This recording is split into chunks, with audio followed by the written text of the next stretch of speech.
Sveiki, aš esu Domas Raibys ir šiandien kalbuosi su Povilu Šklėrium ir bandysim išsiaiškinti apie jo projektą Atgal į mokyklą, kuris, kuris jau vyksta kuris laikas ir Povilas mums papasakos. Tai sveikas, Povilai. Labas, Domai, ir sveiki visi, kurie klausys šitą įrašą. Pats pasakėjai, kad kaip ten įžangoje, kaip pasakoji, kad kai pradėjai dirbti mokykloje, pats norėjai suprasti, kodėl ir kaip, ir kad visi mokytojai iš dalies yra skirtingi, bet ir tuo pačiu visi kažkuo panašus. Tai kai jau pažiūrėjai visus tos interviu, ar atlikai tos, pakalbinai mokytojus, ar buvo tas, gal galėtum įvardinti, koks buvo būtent tas panašumas, kurį pastebėjai? Man atrodo, kad visiems mokytojams ir mokytojams buvo svarbus ryšys su mokiniais, kad dažniausiai jie įvardindavo, kad tai, kas teikia džiaugsmą darbe, yra tas ryšys, kuris nebūtinai visada susiklosto arba įvyksta su mokiniais, arba net kartais su kolegom neįvyksta toks sklandus, gal ar artimesnis, kokio norėtųsi, bet net nepaisant to, kad kartais ryšiai sunku yra mokytojams su mokiniais užmegzti, tas ryšys vis tiek yra ta varomoji mokytojų jėga, kuri turbūt ir neleidžia jam po to išeiti iš to mokytojo darbo daug metų, kai kuriem labai. O čia turbūt, tas ryšys turbūt buvo dažniausiai paminėtas, kaip kad kas jums teikia džiaugsmą darbe, pagal ką jūs matuojat savo, pavyzdžiui, kaip sekasi jums kaip mokytojui, arba kas yra gera pamoka, tai reiškia kažkoks yra vis tiek kontaktas, ryšys užsimezgęs su mokiniais. Turbūt šitas vienas bendras dalykas yra būdingas visiems, galbūt ne visada buvo pasakyta, kaip čia įgarsinta ta mintis, bet man atrodo, kad mokytojais ir mokytojomis dirba žmonės, kurie nori padėti kitiem. Kad per tą pagalbą kitam jie save realizuoja arba gal jaučiasi, kad užsiima prasmingą veiklą. Aš irgi, man atrodo, turiu tą noras padėti kitam suprasti arba kažko išmokyti, yra tas svarbiausias gal dalykas irgi kartu.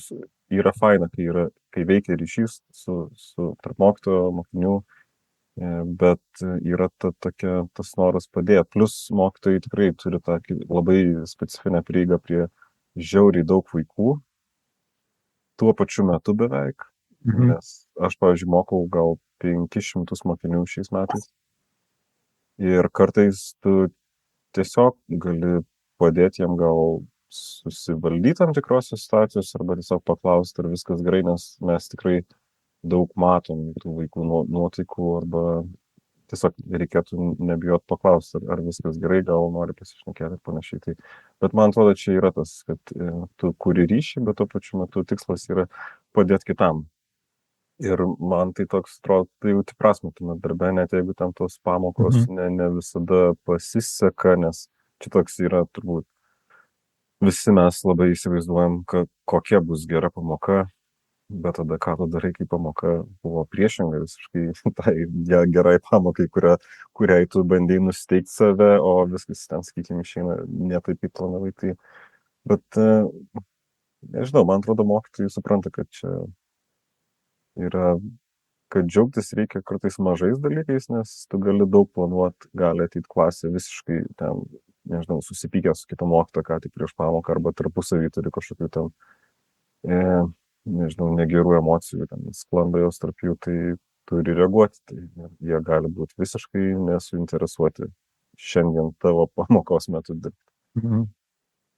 Čia gal net gali būti tokia strategija, kur mokytojai, norėdami, kad mokiniai labiau klausytų vienas mokytojas, žiauriai supykstant mokinių, ten aprėkia, iš ko neveikia, ir tada pas kitą mokytoją nuveda pas kitą ir tada sako, tada būni susitaręs, kad šitas mokytojas nuramins, ir tada mokiniai pradeda, tai yra ir gerų mokytojų, kontrastų sistema. O ar buvo, kaip pat, pavyzdžiui, tu sakei, ryšys svarbiausia, ar tu tai jau jautei prieš darydamas susitikimus su mokytojais, ar buvo kažkokių galbūt kertinių dalykų, kur tau bekalbant ir bekalbinant mokytojus, kad tu pats labiau susivokėjai ir atradai kažkokius naujus dalykus ir iš naujo mokytojo darbą permastei.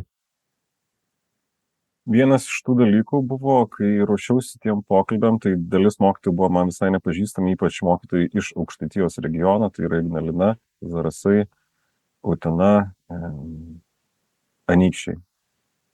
Tai buvo sunku, nes jie manęs nepažįsta, aš jų nepažįstu, bet labai dėkoju tiem žmonėm, kurie rekomendavo būtent tos mokytojus, nes jie turbūt rekomendavo ne veltui.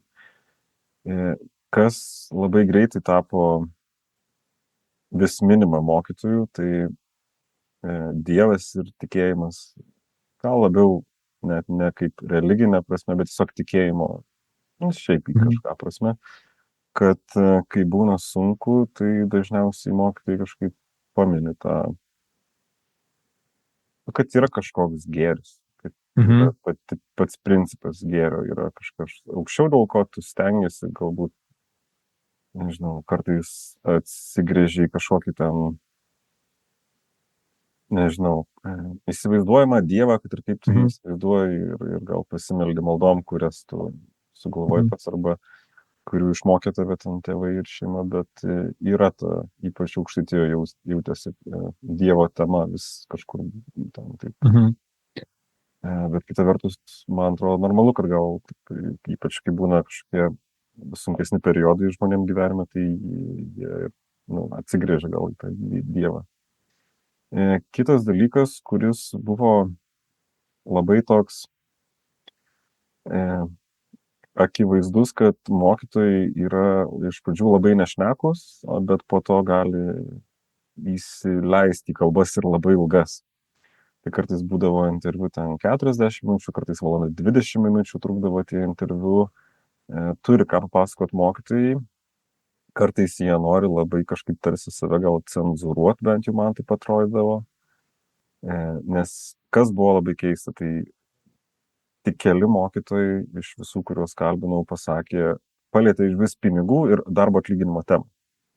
Tai vienas mokytojas buvo iš Utenos, kuris sakė, man nekyla problemų galvojant, kur keliauti vasarą atostogauti, nes kaip visi žino, mokytojai uždirba tiek mažai, kad tu iš vis nekeliauji.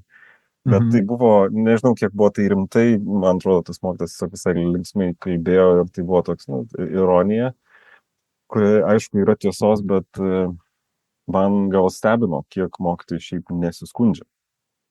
Aš dar tik užmiršau vieną mokytoją, kuri pasakojo, irgi buvo, kad kai pakalbėt apie prestižinę specialybę kaip mokytojo, jinai paminėjo tokį visai įdomų dalyką, kad jinai prestižą pirmoje vietoje siejo, labiau norėtų ne tik su piniginė išraiška, bet ir to, kad jos aplinka, kad ta specialybė būtų tokia, kad jos aplinka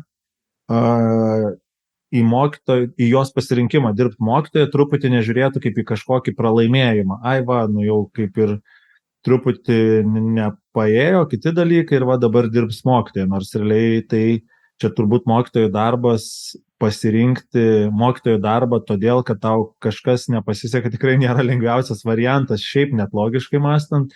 Tai tas irgi toks turbūt surezonuoja su to, kad nebūtinai visi sieja su finansinė išraiška, bet žinoma, man atrodo labai svarbi vis tiek yra, kaip tavo, tiek pakalbėjus su mokytojais, kad man atrodo vis tiek norėtųsi, kad mokytojai visgi galėtų patostogauti ir išvažiuoti ir pamatyti ir galų gale turėti galimybę, nežinau, nes finansinė išraiška vėlgi nėra tik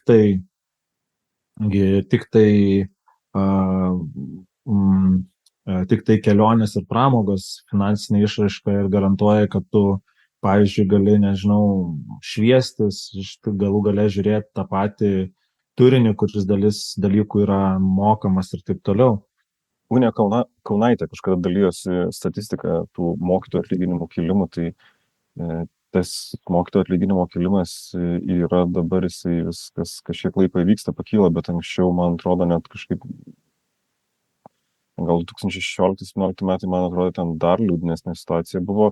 Kita vertus, kai švietimo ministerija ten pradėjo čia, kaip vyko mokytojų streikai, kai jie pradėjo dalintis vidutiniu ten mokytojų uždarbiu, tai kilo labai daug irgi nepasitenkinimo iš mokytojų pusės, nes nėra tie atlyginimai tokie, kaip ten skelbė, kaip tuo metu bent jau skelbė švietimo ministerija. Tai man iki šiol yra sunku suprast gal, tai koks yra tas vidutinis mokytojo atlyginimas Lietuvoje, nes mes kalbam apie tai, kad jis yra per mažas ir aš suprantu, kad jis yra per mažas, ypač čia, aišku, nenoriu nuvertinti tam tikrų dalykų mokytojų ir savęs, bet turint omeny tam, pavyzdžiui, matematiką, lietuvių kalba, anglų kalba, istorijos, tų, kaip čia pasakyti, esminių dalykų, ten biologija, chemija, fizika mokytojai, kurie ruošia egzaminus ir kuriuos dažniausiai tuos egzaminus laiko mokiniai, tai jų krūvis yra dar didesnis, nes ir daugiau pamokų, ir daugiau namų darbų, ir daugiau tikrinimo, daugiau darbų,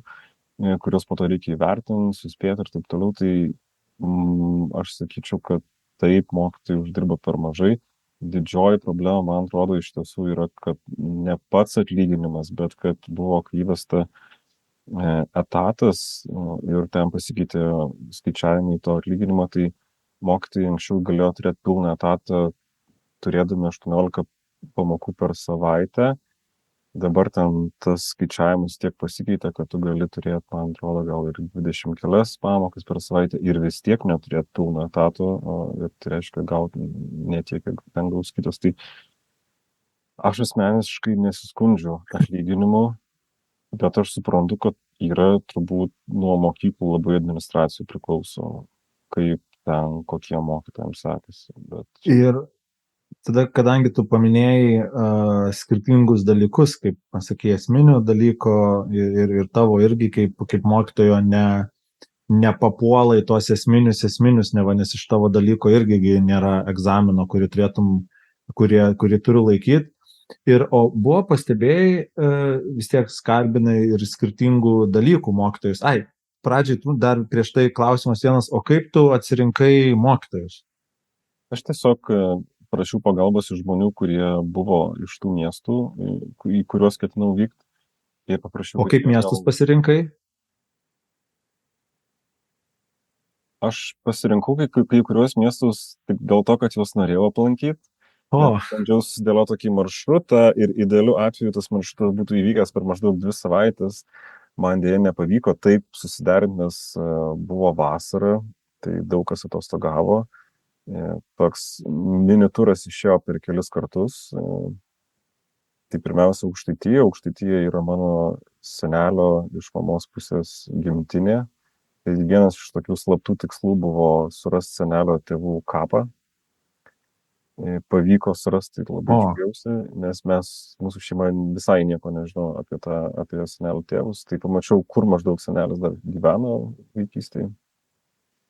Ir nežinau, kai kuriuose mokyklose aš buvau kažkada lankęsis dar, kai dirbau Vilniaus universitete, ten kitais reikalais, bet šiaip aš ten pažįstamų kaip ir neturėjau.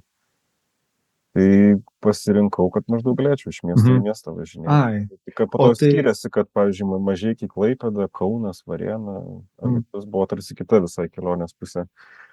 Ir po to man tie žmonės prirašė visokiausių tų pasiūlymų, ką turėčiau pakalbinti, ką jie rekomenduoja. Kartais tiesiog ieškodavau internete kažkokios mokyklos, bandžiau kalbinti mokytojus arba pedagogus, ne tik kurie mokyklos dirba, bet jaunimo užimtumo visokios centruose. Tai dar tiesiog paėmiau per daug, manau, interviu, nes dabar yra paviešinta tik tai maža dalis to, kiek visko aš rašiau. Tai dar ateis laikas ir pokalbiams su tai žmonėm, kurie nėra tokie mokytojai, kurie tiesiog... O tai ir dabar grįžtant prie to dalyko, kad kalbinai skirtingų ir lietuvių kalbos mokytojo, ir man atrodo muzikos mokytojas buvo berods. Tai šiaip vienas toks man yra, dabar pagalvojau ir klausydamas kelių tavo tų laidų, toks kaip ir paradoksas, kad iš esmės šiaip muzika, nu, turbūt yra nedaug mokinių ar šiaip jaunų žmonių, kurie neklausytų muzikos. Piešimas dar gali būti tokių, kur nepieš, bet muzika šiaip visus apjungia.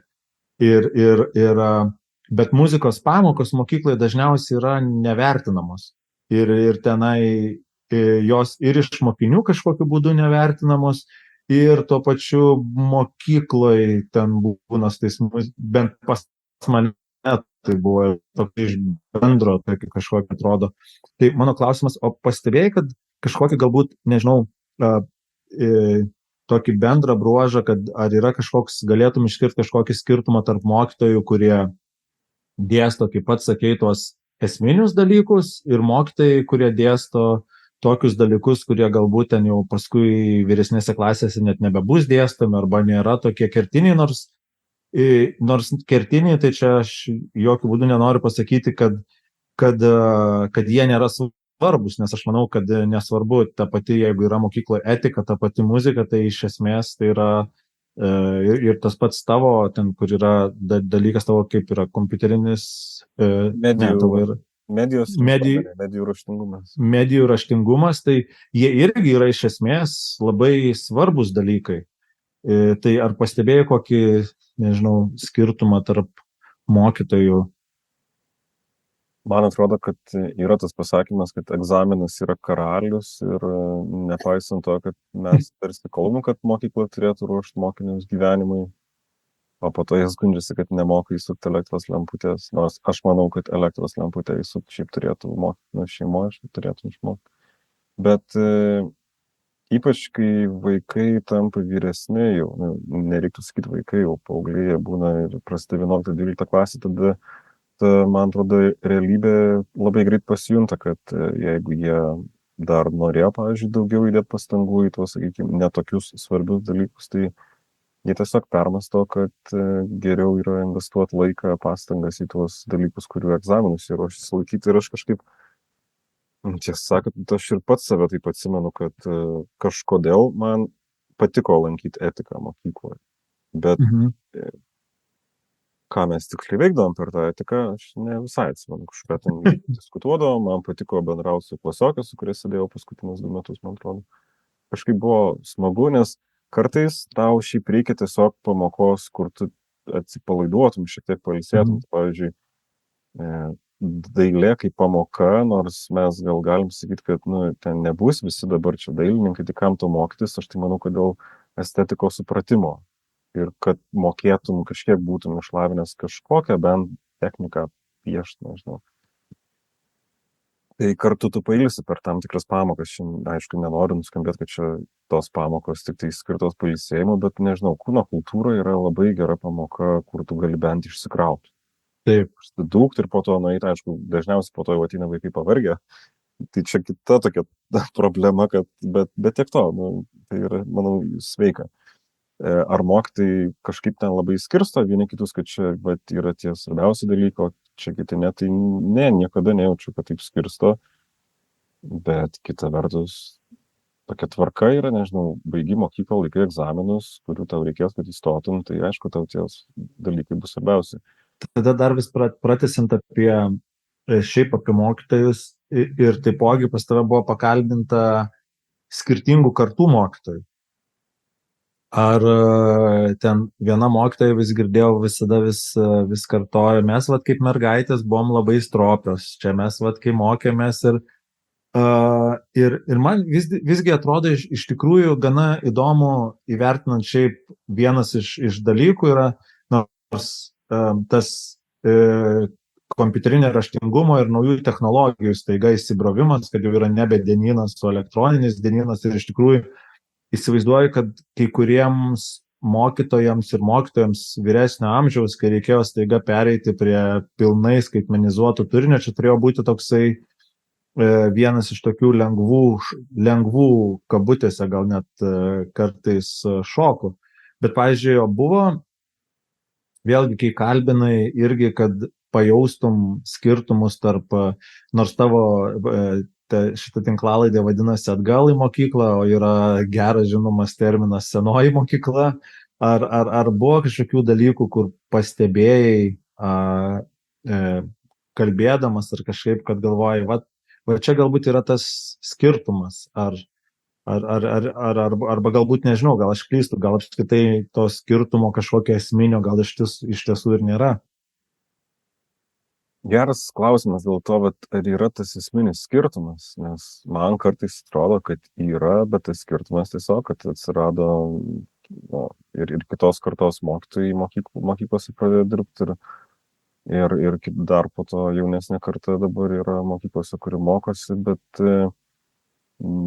aš neišgirdau kažkokių gal skundų, kad iš ypač ten garbesnio amžiaus mokytojų, kad kažkaip ten blogai yra kas nors, kad anksčiau buvo daug geriau, ar kad vaikai,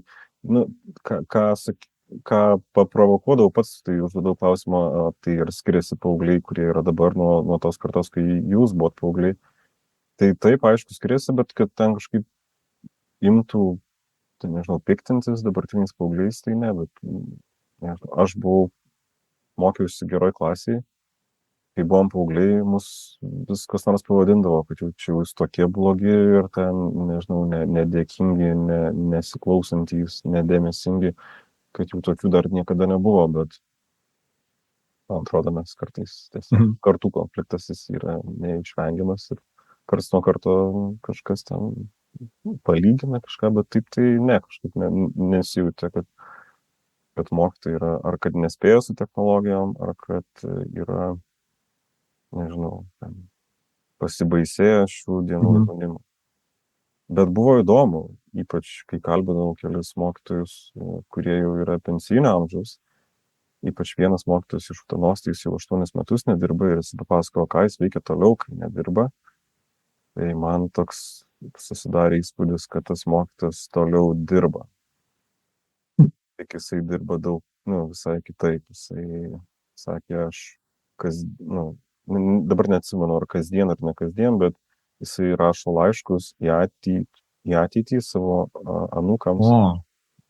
Ir jie yra perduodami tų vaikų tėvam. Ir kiekvienas laiškas turi tam tikrą datą, kada jisai turi būti praplėštas ir kad tas po to jau jo anūkas ir anūkė perskaitys tos laiškus. Šitas labai geras. Perskaityti, tai tie žmonės, kurie jau metuose yra, tai man kaip tik skambėjo buvo įdomu labai, nes jie turi daug daugiau išminties negu aš. Ir vienas iš tokių įdomesnių dalykų, kurį papasakojo vienas žmogus, tai buvo, sako, aišku, čia visada, kai imi interviu, būna ta bėda, kad kartais tau ką nors pasako labai įdomus, kai jau baigėjai interviu. Ir tada nėra kaip to pakartoti. Tai vienas mokytojas, jau nebedirbantis mokykloje, pasakė, kad, sako, aš nesu labai linksmas žmogus ir optimistiškas. Sako, aš esu žmogus, aš matau, kaip viskas vyksta pasaulyje. Sako, tai aš žaidžiu su savim tokius mažus mini žaidimus galvoj, kad man būtų lengviau. Tai kai jisai dar tų žaidimų žaisdavo mokykloje dirbdamas, vienas iš jų buvo, jisai savo duodavo pažadą, kad jisai skaniai labai papietaus penktadienį, jeigu visą savaitę nesusipyks su vaikais. Bet jo maistas penktadienį nebūdavo nieko ypatingas, tai būdavo tas pats maistas, kuris ar taip valgys, bet jisai žinodavo, kad jis dabar valgo skaniai. Šitas tai man labai geras. Patiko tas toksai, nes kartais, čia nežinau, man atrodo, mes kartais turim save apgauti, kad tiesiog prakestume kažkokį ten sunkesnį periodą ir taip toliau. Tai čia turbūt panašiai kaip ir bėgime, kad pavyzdžiui atrodo net nebėgiojančiam, ypač žmogui gali atrodyti visiškai kvailas dalykas ir visiška nesąmonė, kuri neveikia. Tai yra, kad pavyzdžiui, kai tu bėgi ir ypač jeigu bėgi ar laiko, ar varžybose ir kai tau jau visiškai sunku pasidaro, tai pavyzdžiui, tu pamatai ir kas įdomu, kad per kurį laiką tu išsijungi, kad nepažiūrėtum, kad tas stulpas būtų tau per toli ir kad jis nebūtų per arti. Ir tu sakai, kad aš dabėgsiu iki to stulpo. Ir tu bėgi iki to stulpo ir tada jau, kai tu matai, kitas stulpas visiškai arti yra, tu tada išsirenki kitą stulpą arba kitą solelį. Ir tai yra tokie ir tokių triukų, jų yra krūva pilna, bet ir jie labai kažkaip įdomiai veikia. O tai pavyzdžiui, tada dar kalbant apie patį podcastą, tai tu ten irgi jį kartu rašai ir imi interviu ir tuo pačiu rašai ir savo romaną tą, kurį ten galima parsisiųsti šalia. Ar aš teisingai supratau, ar jis yra paraleliai daromas, ar jisai jau buvo parašytas, nes Idėja buvo tokia, kad aš buvau pradėjęs, čia gal ne tai, kad buvau pradėjęs rašyti romaną, aš tam tikrų metų Laura Švedaitė man pasiūlė rašyti į literatūros ir meno kultūrinį leidinį ir aš ten rašiau naudodamas pseudonimą ir aš nelabai žinau, kur ten, ar tie tekstai kur nors nuves ir po to man berašant, nežinau, iš tiesų tai džiaugiuosi, kad gavau tą kvietimą, nes kai žinai, kad turi kas 2 savaitės parašyti kažkokį tekstą, tai labai gerai motyvuoja rašyti. Ir po to rašiau, bet po to supratau, kad jau atsirado tokia šalutinė kaip čia linija pasakojimo, kuri vis man daugiau galvoj sukosi, tai tuo metu, žodžiu, baigiau rašyti literatūrą ir meną ir pamažu pradėjau rašyti istoriją apie tai, kad jaunas, maždaug 30-metis mokytojas pradeda dirbti mokykloje, moko nelabai ten, sakykime, to mokinių vertinamo dalyko pilietiškumo pagrindų. Ir jisai pasakojo savo tas patirtis mokykloje, bet vėliau jisai pradeda pasakoti apie savo vaikystę, kaip jisai augo. Ir ten ta jo vaikystė buvo tokia, kad turėjo tokią keistą mamą, kuri labai mylėjo jo tėvelį.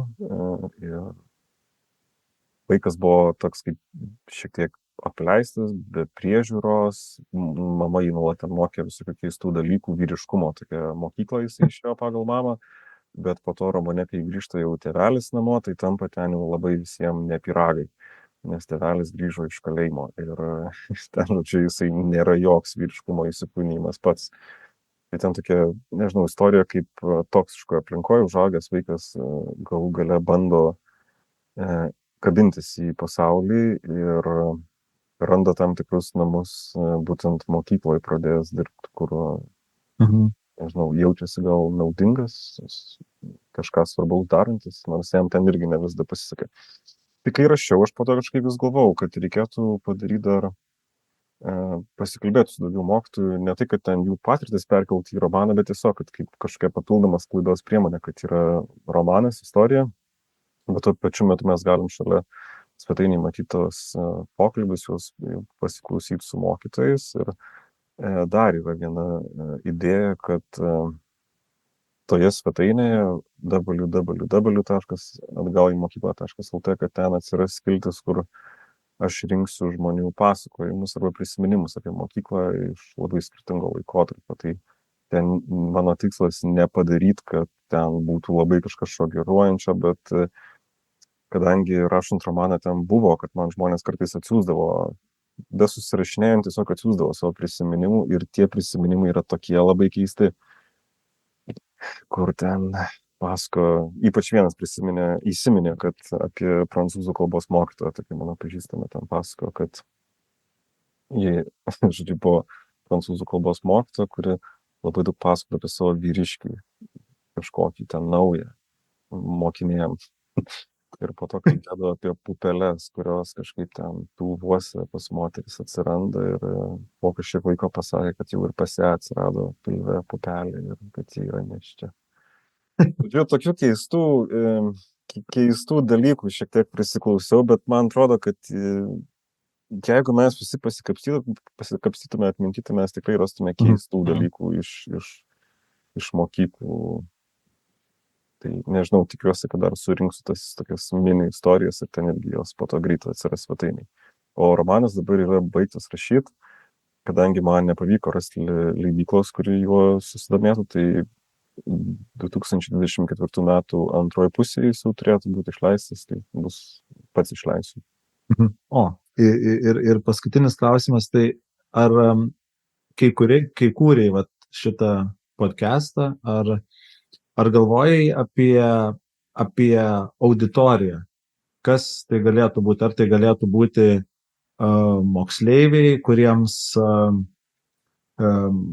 kurie turi vienokį ar kitokį santykį su mokykla, ar tai galbūt yra žmonės, kurie galbūt svarsto, ar dirbti mokytoju, ar rinktis mokytojo profesiją, ar nesirinkti, ar tai galbūt galų galia tai yra toksai kaip ir paglostimas mokytojams, nes aš kiek pats klausiau ir kiek pats sakai, kad visgi buvo tik tais didžioji dalim malonios patirtis ir kad tie sutikti žmonės visgi įkvėpia ir galbūt ir kitus mokytojus taipogi įkvėpti ir parodyti, kad visgi esam šitoj valty ir tada tiesiog kartais reikia gerai pairkluoti ir pagalvoti apie skanų maistą penktadienį. Aš manau, kad šitie interviu pirmiausia buvo skirti man pačiam, kad aš šiek tiek geriau galėčiau suprasti, o kaip gyvena mokytojai kitur, kad gal net savotiškai norėjau pasilyginti. Tai tas lyginimas šiaip išėjo į tai, kad man kilo mintis, kad turbūt aš būčiau net laimingesnis mokytojas, jeigu dirbčiau ne Vilniaus mieste, o mažesnė mieste, kur nors, nes ten atrodė kažkoks ryšys tarsi tarp mokinių ir mokyklos bendruomeniškesni visi atrodė, bet taip tik tai atrodė. Tai džiaugiuosi, kur dirbu ir ketinu čia dirbti toliau Vilniaus Salomėjos Nėries gimnazijoje. Kam tie interviu aktualūs, tai manau pirmiausia, kad tai buvo ir paglostimas mokytojų, kad man įdomu, kuo jie gyvena, kaip jie jaučiasi. Ten kai kurie iš tų interviu yra daugiau perklausyti, bet man atrodo, čia priklauso gal ir nuo mokytojo ar mokytojos populiarumo savo mieste. Plius kiek, aišku, ten kiek daug ar mažiau mokinių turi. Vienas buvo labai įstrigęs. Iš viską mane gal kankina nerimas kartais, kad mokytojai kasdien eina į mokyklą, parduoda savo laiką, jėgas ir emocijas, dirbdami su mokiniais. Mokiniai tada išeina iš mokyklos ir kas tau lieka po to. Tu gauni pinigų už tai, jo, bet visi mokiniai galų galiai išeina iš mokyklos. Nes praėjusiais metais aš savo pirmus auklėtinius išleidau, tai juos turėjau 2 metus, tai buvo neįkainojama patirtis, labai, nežinau, negaliu sakyti, kad vertinu tik teigiamai, nes ten buvo visko, bet kai jie kažkaip išėjo iš mokyklos, tai liko tokia tuštuma, bet tokia, ne tai, kad man liūdna, kad jie išėjo, džiugiuosi, kad jie išėjo ar kažką vyks toliau gyvenime, bet tikrai buvo toks keistas tuščia tiesiog pasidarė. Tai bendraudamas su tais mokytojais, aš kažkaip supratau, kad yra, ką mokytojas palieka, tai turbūt jam grąža grįžta vėliau. Ir kai buvo Anykščiuose, tai su tokia viena mokytoja, per brūkšnelį bibliotekininkė, mes pradėjom daryti interviu Anykščių bibliotekai, bet tada ten pradėjo valyti tą biblioteką, tai jį pasiūlė man išeiti į lauką ir mes susėdom prie Anykščių bažnyčios. Ir kai tik baigiam pokalbį, mes stovim nuo suoliuko ir ji pamatė kažką ir kažkokia mergina pradėjo bėgti ją iš toliau ir šaukti. Ir aš iš šono žiūrėjau, kaip susitinka buvus, kaip čia pasakyti, buvus ne iš tų rimtųjų dalykų mokytoja su savo mokinė ir kaip jos žiūri viena į kitą ir kaip gražiai bendrauja. Ir tada supratau turbūt, kad čia ir yra tu tą grąžą turbūt pajusi vėliau, kai sutiksi kažkur savo buvusius, esamus mokinius kitose situacijose. Tai ten buvo, nežinau, pamačiau kažką tokio esminio turbūt. Prasme, nežinau, ar aišku, gyvenimas yra dėkingas visiems mokytojams ir mokytojams, nes galbūt yra daug, kurie niekada negauna to kažkokio įvertimo, kurio jie norėjo. Bet čia, aišku, priklauso dar nuo lūkesčių turbūt. Ja. Tai ar bus įdomu žmonėm, kurie visiškai nesusiję su pedagogika, mokykla, universitetu ir nežinau, tuos interviu klausyti? Nemanau. Aš manau priešingai, nes man atrodo, kad tos istorijos, čia nutrauksiu tave, nes jau čia labai kategoriškai norėjai pasakyti, aš manau, kad vis dėlto tas kažkoks paprastas pokalbis, kuris susižiūri, kad jis tiesiog kaip pats pokalbis yra ir net kartais kai kuriais aspektais, manau, jis yra labai dėl labai daug veiksnių gali būti ir įdomus tiesiog kaip patiem žmonėm išgirst istoriją kažkokią visiškai nebūtinai, nes ten yra ir žmonių, ir pamastymų, ir taip toliau, tai aš nutrauksiu tave čia jau nepatogu mokytėm, pasakysiu, kad man atrodo visai smagu ir jo labiau tai visi yra buvę mokykloje. Ir manau, kad kitiem klausotėms dar gali taipogi sužadinti kažkokių minčių ir galbūt net patiem permastyti ir gal net kartais išgirdus ar net pamačius tą atgal į mokyklą, gal kartais ir paskambinti Povilui. Nežinau, kadangi tų interviu yra daug daugiau padariau negu, kaip čia, planavau padaryti, tai dar man atrodo, kad jie visus 24 metus aš vis juos dar leisiu eterį, tai gal jie kažkam, nežinau, bus paskatins kaip tik studijuoti pedagogiką, rinktis mokytojo kelią, nes šiaip daug tų interviu iš tiesų yra parodo tą mokytojo džiaugsmą, ne ten sunkumus, bet visgi mokytojai akcentuoja tą savo, kas jam teikia džiaugsmą darbę, tai gal dėl to man ir visai smagu, kad tie interviu išėjo tokie ganėtinai teigiami, nors ir nebandžiau tyčia taip jų padaryti. Tai ačiū visiems, kad klausėt. Ačiū.